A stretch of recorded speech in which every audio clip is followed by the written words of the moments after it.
Check back in with Karl Eggerss, who was with us earlier from LafferFrishburg.com. Karl thinks we're getting ahead of ourselves, right? So what do you do in this environment if that's the assumption that you're making about the rally?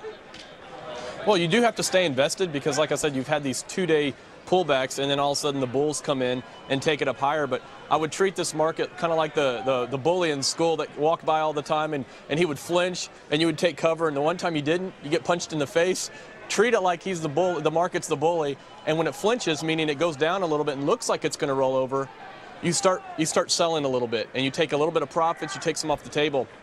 Because one of these times it is going to pull back a little further than people think. I mean, we've had a 20-25% run here, and it's not going to keep going at this pace. So even if you're bullish, I think the risks of owning stocks in the very short term are getting a little elevated. So I think a pause would be very healthy, whether it moves sideways or down a little bit. We just don't want to see a real heavy volume pullback that starts scaring people again. We want to see kind of these light volume pullbacks, and that's what we've had the last 2 days. They've been intense, but the volume hasn't been very high, so that's encouraging from the bullish side. But I am just, my whole point is you have to have an exit strategy for every position. Don't assume, don't take anything for granted that the worst is behind us.